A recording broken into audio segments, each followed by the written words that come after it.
My name is Emily Parker, and I never imagined one moment of misunderstanding could shake the foundation of everything I loved. I lived in New York City with my husband, Ryan, who worked as an architect.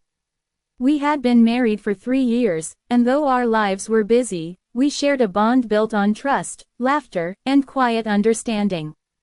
Our apartment overlooked the Hudson River, and on weekends, we would sit by the large glass window with cups of coffee, talking about dreams and plans. Life seemed perfect until one unexpected evening changed everything. It was a chilly autumn day, the kind of day when the city feels alive with orange leaves and the smell of roasted chestnuts on every corner. I worked at a publishing house downtown, editing manuscripts from aspiring writers. That day, I was running late for a client meeting. My colleague and old college friend, Daniel Miller, had joined our firm a few months ago. Daniel was always easygoing, kind, and someone I could talk to without fear of judgment. Ryan had met him once at a company dinner and thought he was a good guy.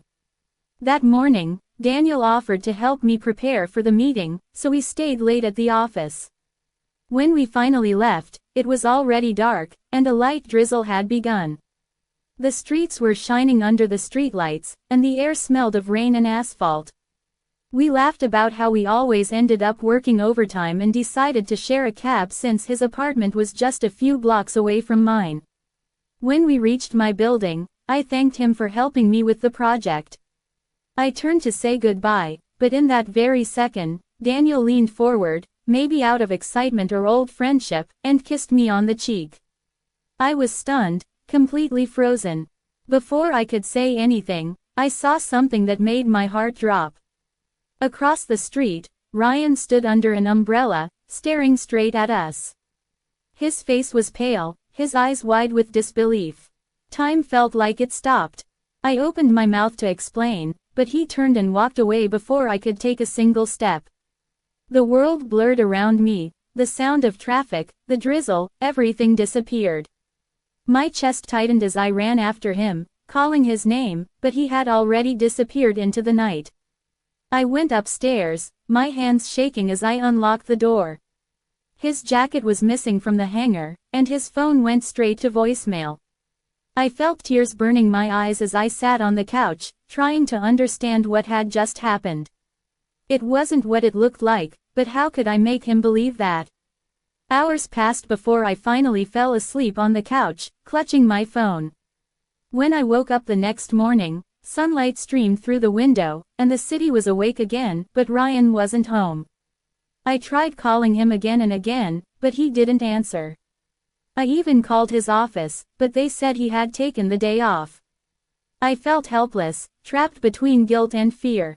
Daniel texted me to apologize, saying he hadn't meant to make things awkward. I told him what happened and begged him not to contact me until things were sorted out. I needed space to fix my marriage.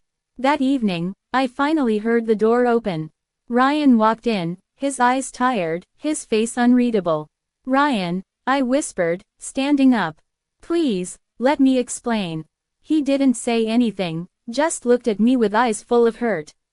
"I saw everything, Emily," he said quietly. "You don't have to explain." "No," I said quickly, my voice trembling. "You saw something that wasn't what it looked like." Daniel kissed me, but it meant nothing. I didn't even expect it. He looked away. "Do you know how that feels? To see your wife with another man?" "Ryan, I would never betray you," I said, stepping closer. "Please believe me." His voice broke slightly. "I want to, Emily.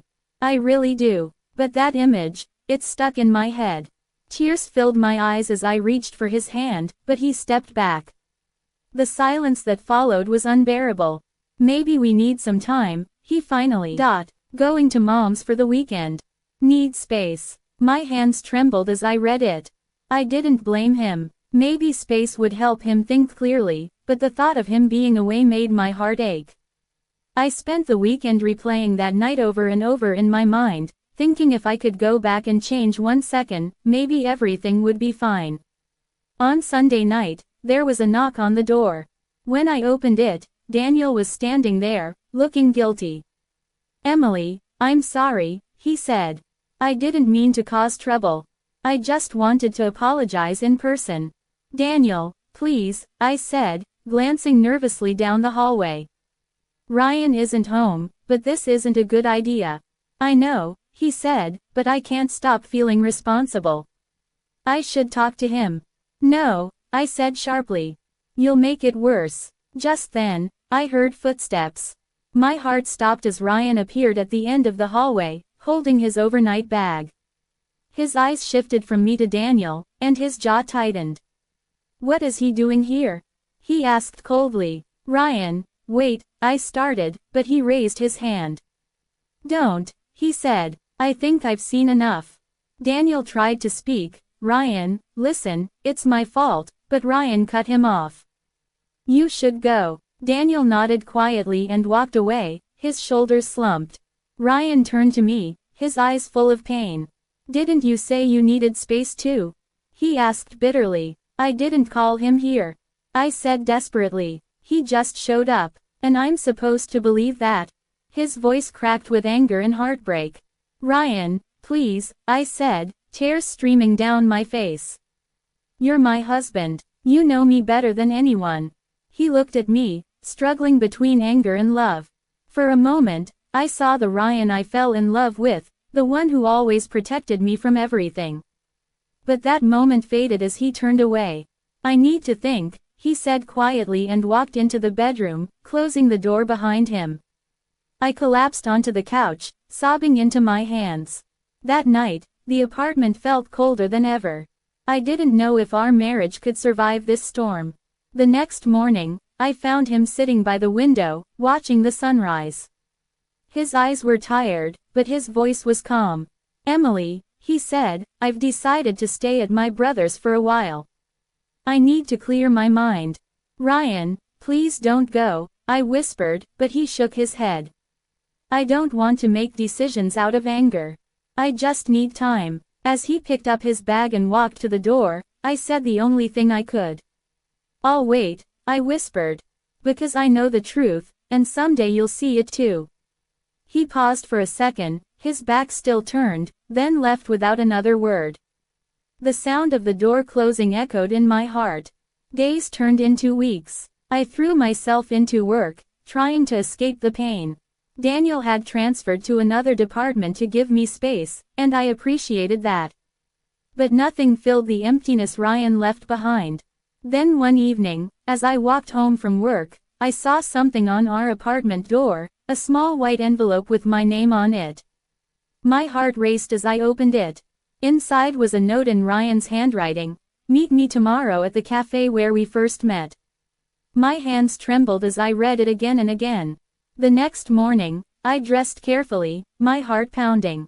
I reached the cafe early and sat by the window. The memories of our first meeting flooded back. The spilled coffee, the laughter, the spark that started it all. When Ryan walked in, my breath caught. He looked tired but softer, as if the anger had faded. He sat across from me, silent for a moment, then said, I've been thinking a lot. I nodded, afraid to speak. I realized, he said slowly, that love isn't about never making mistakes. It's about believing in each other even when things don't make sense. Tears welled up in my eyes. Ryan, I whispered, I never meant for any of this to happen. He reached across the table, taking my hand. I know, he said quietly. I talked to Daniel. He told me everything. After that morning at the cafe, I thought the worst was over, but love isn't something that heals overnight. Ryan moved back home a week later, and although we smiled and talked, there was a quiet distance between us, like a shadow we both pretended not to see. We had dinner together, watched our favorite shows, laughed occasionally, yet beneath every smile there was a trace of hesitation, a reminder of what almost broke us. I tried to be patient, hoping time would do its work. Ryan was gentle, kind, but sometimes I would find him lost in thought, staring out the window as if reliving that painful moment. I wanted to ask what he was thinking, but I was afraid the answer might reopen wounds that were just beginning to close. Work became my escape again. The publishing house was preparing for a new author event, and I volunteered to organize it. The event would feature several writers and attract media coverage. It felt like a good distraction. Daniel, who had moved to another branch, called one afternoon to apologize once more. He sounded genuinely remorseful. "Emily," he said, "I can't stop feeling guilty. I didn't realize what that one careless moment would cost you." I sighed softly. "It's okay, Daniel. We're moving forward. I just need you to stay professional if we cross paths again." He promised he would. Still, I didn't tell Ryan about the call. Not because I wanted to hide anything, but because I didn't want him to feel that old sting of doubt. Weeks turned into months, and slowly, small pieces of us began to fall back into place.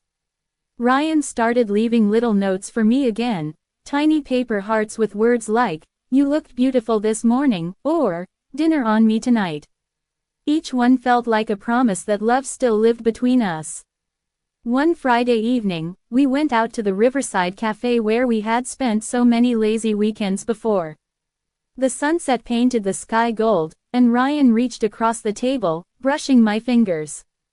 "You know," he said, smiling faintly, "I almost lost you because I didn't trust you enough." "We both lost ourselves for a while," I said softly. "But we found our way back." He looked into my eyes for a long time, as if trying to memorize the moment. "Let's promise," he whispered, "never to let silence win again." I nodded, tears glistening. For the first time in a long while, I felt peace. Life slowly returned to normal, or so I thought. A month later, our company received a huge opportunity, a contract with a famous author, William Grant, who was hosting a private writers' retreat in the Catskills. My manager asked me to attend as the firm's representative.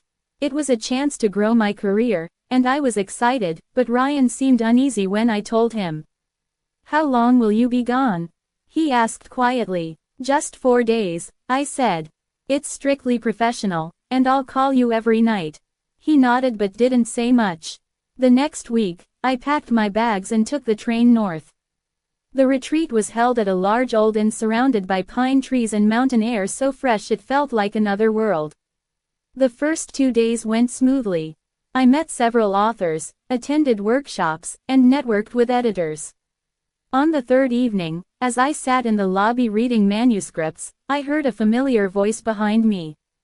"Emily Parker." My stomach dropped before I even turned around.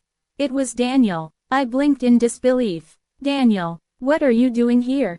"I was asked to speak on publishing trends," he explained. "I didn't know you'd be attending."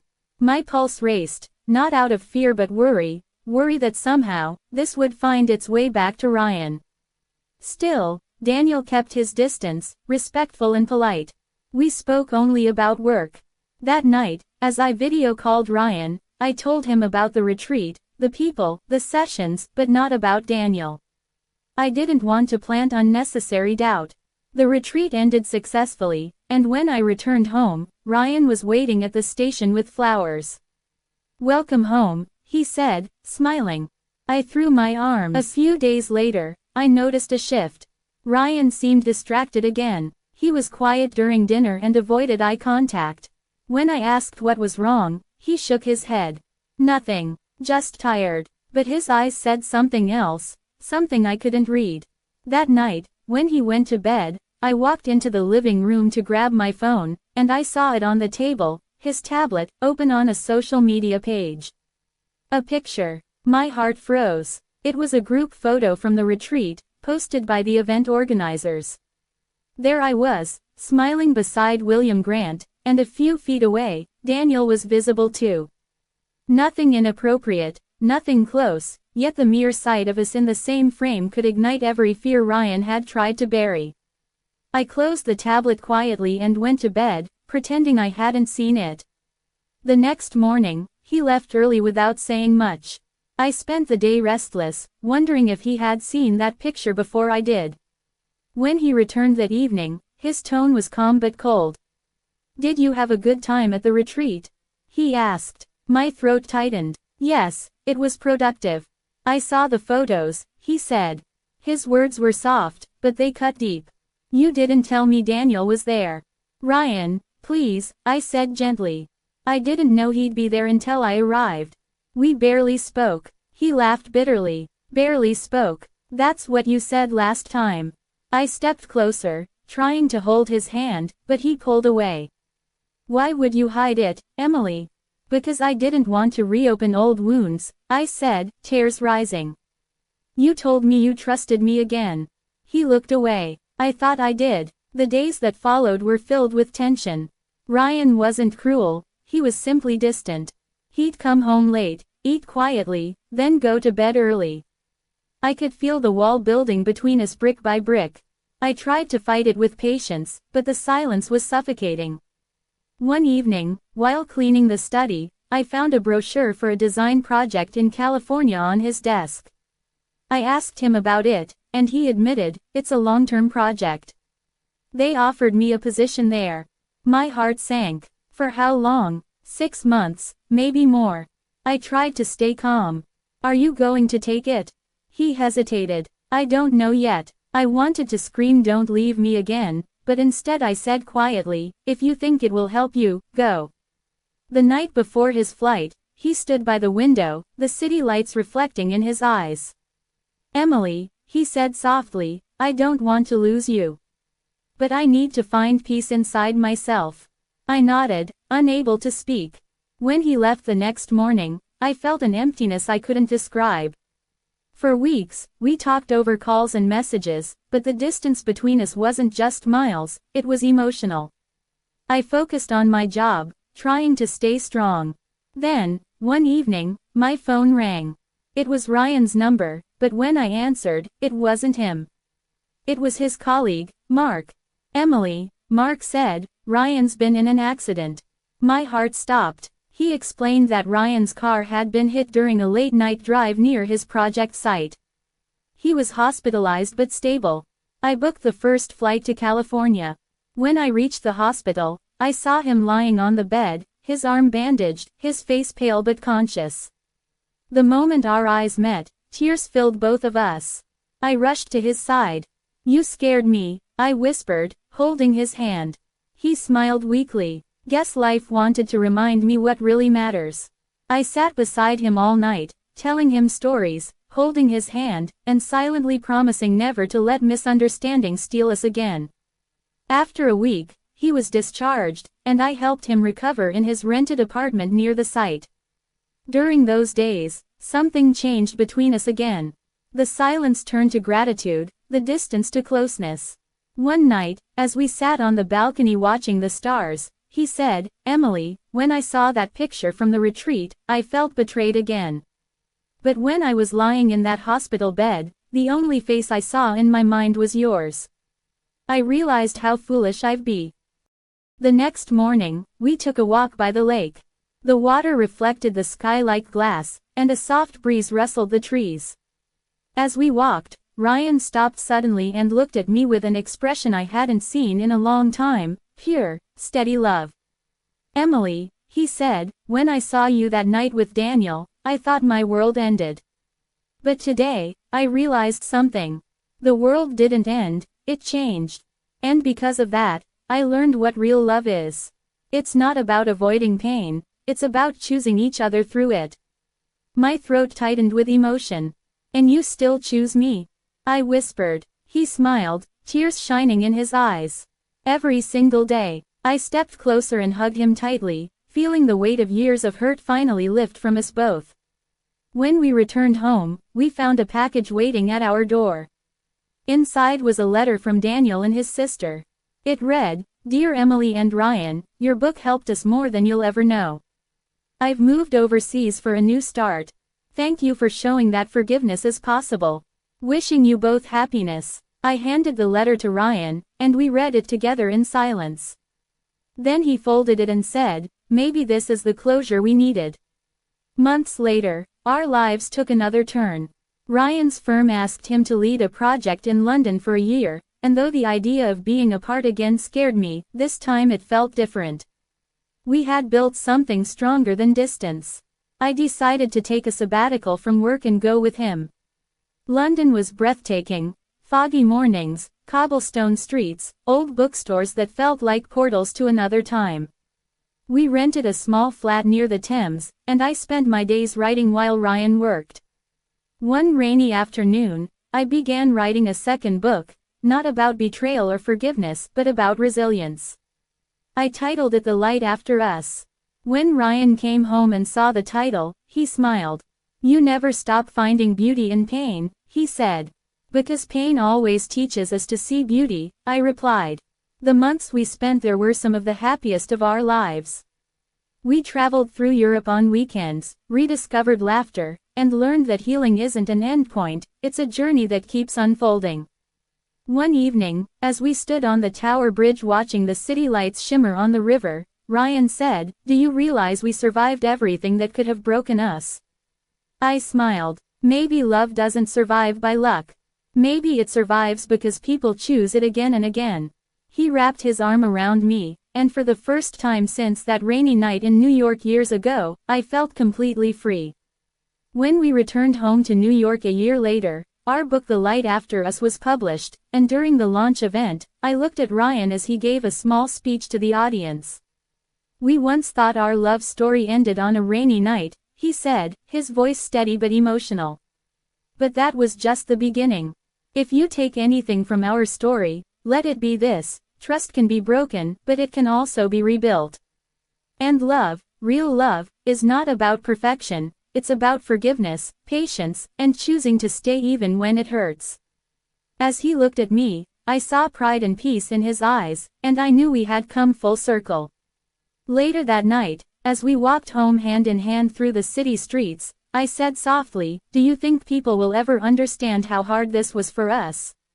He smiled. "Maybe not. But that's okay. The ones who've loved deeply will feel it." The city lights reflected in the puddles from the evening rain, reminding me of the night that started it all. Only this time, I wasn't afraid of the memory anymore. Because that kiss, that misunderstanding, that heartbreak, they weren't the end of our story. They were the lessons that built it. Years later, when I looked back at everything, the pain, the love, the fear, the forgiveness, I realized that our journey wasn't about what happened to us, it was about how we chose to face it.